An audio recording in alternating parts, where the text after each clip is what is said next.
Kevin McCarthy spoke at a press conference yesterday amid this speaker fight that there's going to be a debate tonight on Fox News. Oh, a forum. I'm so sorry. So candidate forum, as if this matters at all, given the fact that no one in the audience can make a vote for Speaker of the House. So I guess it's just an audition for the hearts and minds of the Republican base. I have no idea what the point is, but Kevin McCarthy's still not willing to give it up, people. This was his press conference. He's asked here a rhetorical question about his own Republican conference, and this is how he answered it. Well, let's be honest about our conference, all right? Is our conference just going to select somebody to try to throw them out in another 35 days if 8 people don't get 100% of what they want and 96% of the conference does? Is these 8 people upset because in a debt ceiling we got the greatest reduction in spending in American history? We got work requirements. We got reform to NEPA where we could build things in America, and 2/3 of the conference voted for it?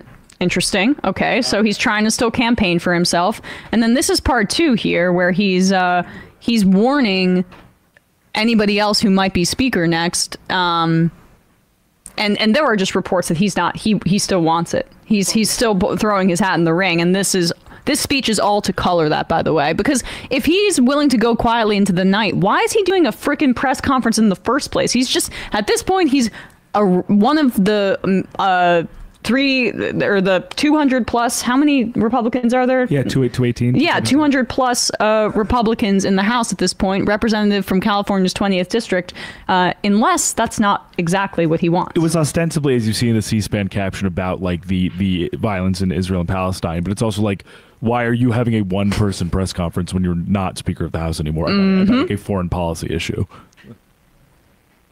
The conference has to come to an understanding. If this conference, regardless of who's going to be speaker, if it allows a few individuals that love a camera more than they love the American public, we're not going to govern. If you want individuals that stop any movement, then blame the speaker because something didn't happen, we're not going to be productive. I'm a conservative that believes in governing in a conservative way. Boo. I can only think if government was shut down right now, what would we be talking about? What would our men and women even be questioning? What would the border look like? Would people around the world, would Iran take advantage of that? It might be taking advantage of the border right now. The conference has to... Might be taking advantage of the border right now. We never know because we're constantly hysterical about it and always act as if it is some sort of existential threat. He is purposefully setting up a complete straw man in order to bolster himself. Good news for you and your conference, Kevin McCarthy. Hopefully, the rest of the caucus is not going to be able, or that small caucus, I should say, led by Matt Gaetz, is not going to be able to bully Jim Jordan or Scalise or whoever ends up being speaker into putting a motion to vacate into their agreement for the speakership. If you recall, it took 15 rounds of voting for Kevin McCarthy to become speaker in January. And that was because he was trying to cobble together a coalition to get himself to the top and made a bunch of concessions, including allowing for this provision that let any one member bring up a vote on a motion to vacate the speakership whenever they wanted in order to get to power. He made a deal with the devil.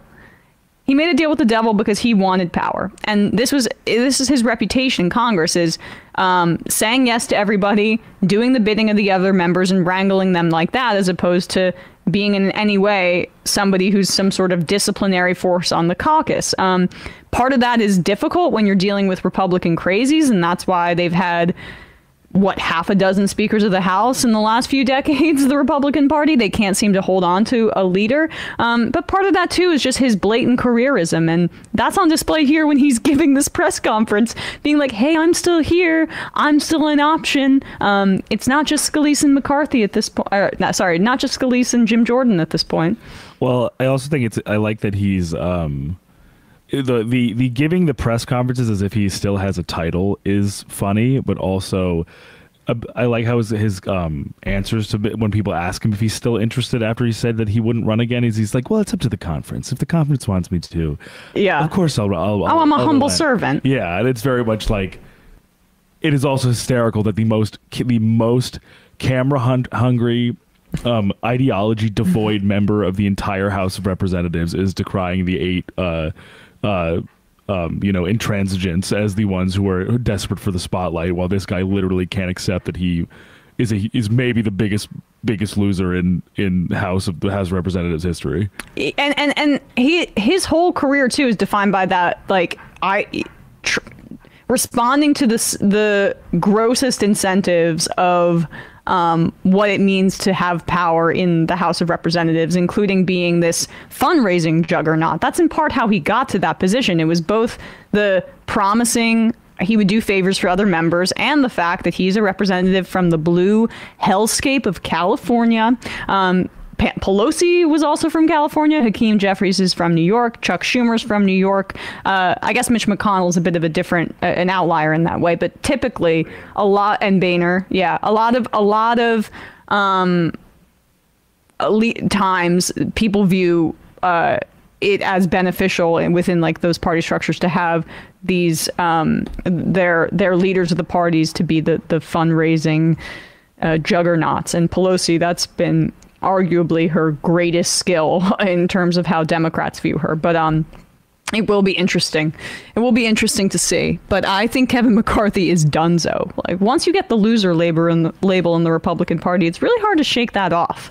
And loser, he can't shake that off. Plus, Trump, the king of the GOP, has already endorsed Jim Jordan. So, in my opinion, it's just a matter of time before Jordan is Speaker of the House, and that will be something to behold.